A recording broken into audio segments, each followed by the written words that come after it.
आप देख रहे हैं यूट्यूब चैनल कॉमिक्स तक। आज की कहानी का नाम है दोस्तों वरदान।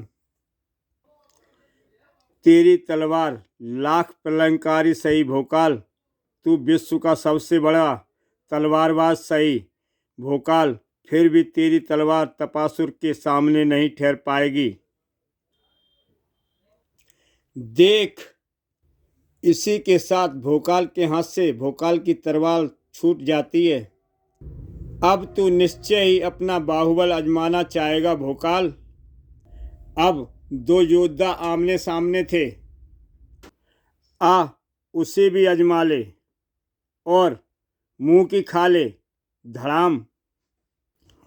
ओह, अभी भी तू लड़ना चाहता है? शाबाश, तेरी यही तो विशेषता है कि तू सदा संघर्षरत रहता है, हार नहीं मानता। तेरी यही विशेषता आज तुझे काल के गाल में ले जाएगी। आह, तपासुर का शरीर ज्वालामुखी के तावे लावे के समान तपने लगा। उसके शरीर से अद्भुत परिवर्तन होने लगा।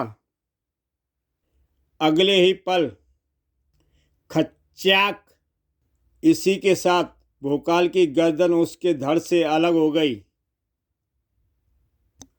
हा हा हा, समाप्त हुआ मेरा सबसे बड़ा शत्रु। भोकाल का जीवन टुकड़ों टुकड़ों में बट गया। उसका शरीर उठाओ भोकाल के शरीर के इन टुकड़ों को और ले जाकर सिंहों की घाटी में डाल दो। ले जाओ। हा हा हा हा हा, व्यर्थ प्रसन्नता, झूठे है अभिमान। आखिर तुम इससे कब बाहर निकलोगे तपासुर? कब तक अपने साथियों को भोकाल के वस्त्र और चेहरा पहनाकर उसके शरीर के टुकड़े करते रहोगे और भूखे सिंहों को उनका मांस खिलाते रहोगे? आखिर कब तक समझोगे तुम कि इस तरह तुम भोकाल का बाल भी बांका नहीं कर सकते?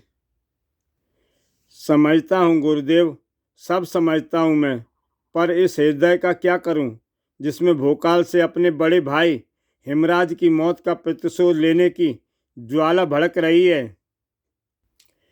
हृदय की उसी ज्वाला को शांत करने के लिए यह सब करता हूँ मैं, और तब तक ऐसा करता रहूँगा जब तक भोकाल के शरीर से उसके प्राणों को अपने हाथों से निकाल नहीं देता। लेकिन ऐसा होगा कब, और कब होगा? अति शीघ्र होगा। और कैसे होगा, हम तुम्हें यही बताने आए हैं। सच। तपासुर की आंखें अंगार की भांति तपने लगी थीं। तपासुर का भाई हिमराज कैसे मारा गया, भोकाल ने उसे कैसे मारा, ये सब जानने के लिए मेरे YouTube चैनल के फोल्डर में जाके आप इस भोकाल की कहानी महायुद्ध देख सकते हैं। भोकाल मदमस्त हाथी। अच्छा हुआ उस मदमस्त हाथी ने हमें नहीं देखा, नहीं तो वह हमें नुकसान पहुंचाने की सोच सकता था। महाबली, वह देखो। ओह, सामने एक शेरनी मौजूद है। मदमस्त हाथी गरजता हुआ उसी की तरफ बढ़ रहा है। अब शेरनी और हाथी का रोमांचक टकराव देखने को मिलेगा। शायद नहीं। शेरनी हाथी पर आक्रमण नहीं कर सकती, वह गर्भवती है और प्रसव पीड़ा से तड़प रही है। ओह, फिर तो वह मदमस्त हाथी शेरनी को कुचल डालेगा और साथ ही उसके गर्भ में पलते बच्चे को भी मार देगा। नहीं, ऐसा नहीं होगा। लेकिन भोकाल के कहने भर से वह मदमस्त हाथी नहीं रुक जाना था। शेरनी और उसके गर्भ में मौजूद बच्चों के प्राणों की रक्षा नहीं हो जानी थी। लेकिन ऐसा होना था क्योंकि महाबली भोकाल जो कहता था वह करता भी था। बस रोको अपने कदम, लौटो वापस। मदमस्त हाथी भी कम नहीं था। शक्ति दिखाने और आजमाने की आवश्यकता नहीं है गजराज, तुम्हें वापस लौटना ही होगा क्योंकि तुम्हें लौटने का आदेश दे रहा है भोकाल। जाओ।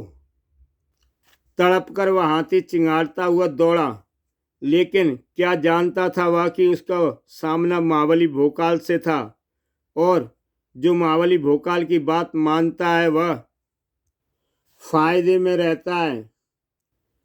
इस बार जो पछाड़ खाकर गिरा हुआ हाथी तो फिर न उठ पाया। अच्छा हुआ इसने मुझे इतना अवसर दे दिया कि मैं इसे अपने वारों से अचेत कर सकूं। ये चेतना रहता तो न जाने किन किन को हानि पहुंचाता। शेरनी पर प्यार भरा हाथ फेरना नहीं भूला भोकाल। अब तुम्हें कोई भय नहीं, बन महारानी। निश्चिंत होकर अपने शिशुओं को जन्म दो। वापस लौटते भोकाल की आंखों में दया के भाव थे, लेकिन उसे शेरनी की आंखों में जो भाव थे वे निश्चय उस पुजारी की आंखों के भाव से मिलते जुलते थे, जो अपने देवता को साक्षात अपने सामने खड़ा देख रहा हो। पर भोकाल स्वयं को देवता कहाँ समझता था, वह तो स्वयं को शांति दूत कहता था, और विकासनगर के वन में शांति स्थापित करके वह वापस भी लौट रहा था। लेकिन क्या मालूम था उसे कि विकासनगर के पर्वतीय क्षेत्र के इर्द गिर्द भाग में अशांति फैली हुई है, घोर अशांति। हट जाओ मेरे रास्ते से, तुम मुझे इस पर्वत के उस दिव्यराज शिखर तक पहुंचने से नहीं रोक सकते जहां उपस्थित है वहां देवी निकुलमा, जिसके बारे में गुरुदेव ने कहा था, अगर तुम भोकाल को समाप्त करके अपने प्रतिशोध की ज्वाला को ठंडा करना चाहते हो तो तुम्हें कठोर तपस्या में रत राक्षसों की माता निकुम्बला को प्रसन्न करना होगा। देवी निकुम्बला जिसे प्रसन्न होकर अपने तपस्या भंग कर देती हैं, उसे अपना पुत्र मान लेती हैं और उसे ऐसी असंख्य शक्तियां प्रदान कर देती हैं जिन्हें ब्रह्मांड में कोई नहीं काट सकता है और ना ही कोई उनसे पार पा सकता है। अगर वे शक्तियां तुम्हें मिल जाएं तो तुम भोकाल को चुटकियों में समाप्त कर सकते हो। मैं देवी निकुम्बला को प्रसन्न करके वे शक्तियां पा लूंगा। उसके पहरे पर तैनात हर राक्षस और उसकी शक्तियों को मात करके रक्षा मंदिर में देवी निकुम्बला के समक्ष पहुंचूंगा। अपने लक्ष्य तक पहुंचने के लिए उसे ना तो अपने लटकते मांस की चिंता थी और ना उस मांस से टपकते लहू की।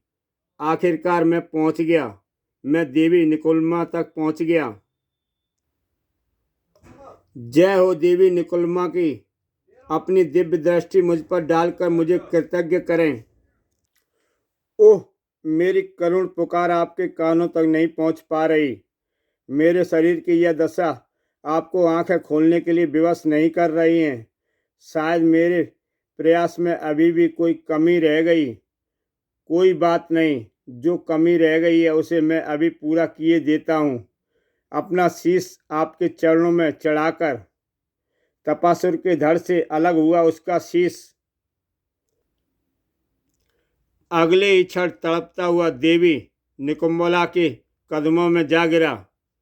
अब बंद ना रह सकी देवी निकुम्बला की आंखें। अब कैद ना रह सका इन आंखों में भरा कठोर तप का प्रताप, और हुए बिना ना रह सका वह चमत्कार। तपासुर का शीश अब उसके धड़ से जुड़ चुका था।